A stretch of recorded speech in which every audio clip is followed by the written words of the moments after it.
You are sitting on your couch. Your team is down by 1 goal. Your hands are shaking. You did not run anywhere. You did not lift anything heavy. You did not fight off a predator.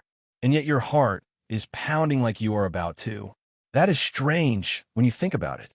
A ball crossing a line thousands of miles away should not be able to do this to you. But the real answer is far stranger than you think. Somewhere inside your skull, a part of you that has nothing to do with football just woke up. It is old, older than stadiums, older than nations, older than the rules of the game itself. And every 4 years, the World Cup pulls it back to the surface. Here is what is actually happening to you. Your brain did not evolve to watch sports. It evolved to survive in small groups on open land with no police, no hospitals, and no safety net except the people standing next to you. For most of human history, your survival depended on knowing one thing instantly: who is with you and who is against you. This is called in-group, out-group bias, and it is one of the most studied phenomena in social psychology. The simplest version of it is unsettling. Give people a meaningless label. Tell half of them they prefer one painter, the other half a different painter. Then ask them to divide rewards. Strangers who picked the same painting will favor each other. Strangers who picked the different one will not. That experiment is real. It is called the minimal group paradigm, developed by the psychologist Henri Tajfel in the 1970s.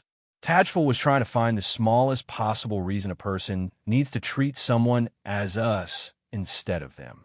He expected to need a real conflict, a real history, a real grievance. He did not need any of that. A coin flip was enough. Now, picture a stadium of 80,000 people wearing the same color shirt. You do not need Tajfel's coin flip anymore. You have a flag. You have an anthem. You have a jersey passed down by your father or bought last week. It does not matter which. The label is real enough. And your ancient tribal circuitry does not know the difference between my village and my national team. It just knows this is us. Watch what happens to your body the moment the whistle blows. Your cortisol rises. Cortisol is your stress hormone, the same one that spikes when something threatens you directly. Your testosterone shifts too, in men and women both, tracking the momentum of the game almost like it is tracking a real fight. Researchers have measured this directly. A study led by the anthropologist Paul Bernhardt found that male sports fans show testosterone surges after their team wins and drops after their team loses, almost identical to the hormonal pattern of a winner and loser in physical combat. Your body is not watching a game. Your body is fighting one. This is the part that should genuinely unsettle you. You know intellectually that nothing is at stake. Your house is not at risk. Your food supply is not at risk. Your children are not at risk. But the oldest, fastest parts of your brain do not read intellectually. They read symbolically. And to that part of you, a missed penalty looks exactly like a spear missing its target. So why does this feeling feel so good? Because for most of human history, belonging to a tribe was not optional. It was the difference between living and dying. Humans who felt nothing when their group succeeded, who felt no pull toward the people around the fire, did not pass on their genes as often as the ones who did. You were, quite literally, descended from people who needed to feel like part of something. That need did not disappear. It just lost its outlet. Modern life made the tribe harder to find. You probably do not know your neighbors. You may not know most of your extended family. Your work colleagues are not bound to you by survival. The ancient hunger for belonging is still sitting there, fully wired, with nowhere left to go.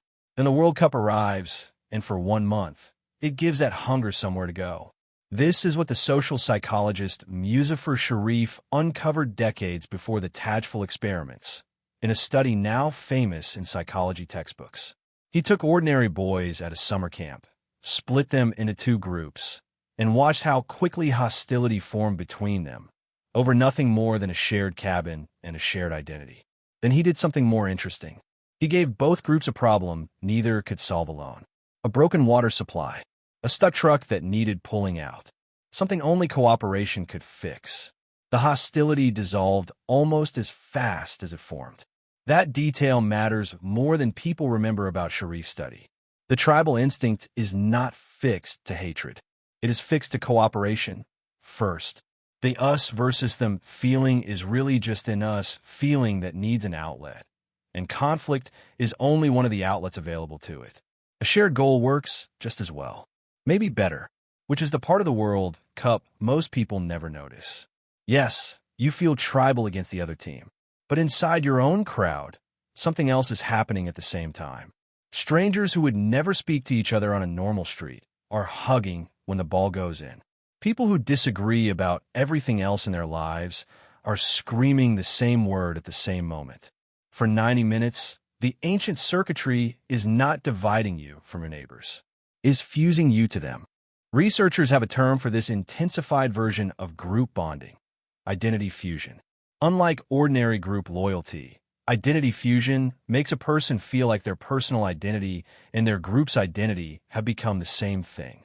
Studies on identity fusion, led by researchers including the anthropologist William Swann, have found that the feeling shows up most powerfully in exactly the conditions a World Cup creates: shared, intense, synchronized emotional experience. Singing the same anthem, suffering the same loss, celebrating the same win at the same instant with strangers. This is why a stranger in your team's shirt can feel, for one night, closer to you than people you have known for years. So when you sit on your couch, hands shaking, heart pounding over a ball crossing a line, you are not being irrational. You are being exactly what you were built to be. A creature who needs a tribe. A creature who needs a shared fight, or a shared cause, or a shared moment of triumph, badly enough that the brain will accept a substitute when the real thing is missing. The stadium did not create that hunger in you. It just found it. And maybe that is the real reason the World Cup pulls in more humans, all watching the same thing at the same time, than almost anything else on Earth. Not because of the sport itself, because for 1 month, it gives billions of people something modern life quietly took away from almost all of them: a tribe, a color, a song, and a reason to stand and scream beside total strangers as if they were family. You're still sitting on your couch. Your team is down by 1 goal. Your hands are still shaking. But now you know why. It was never about the ball.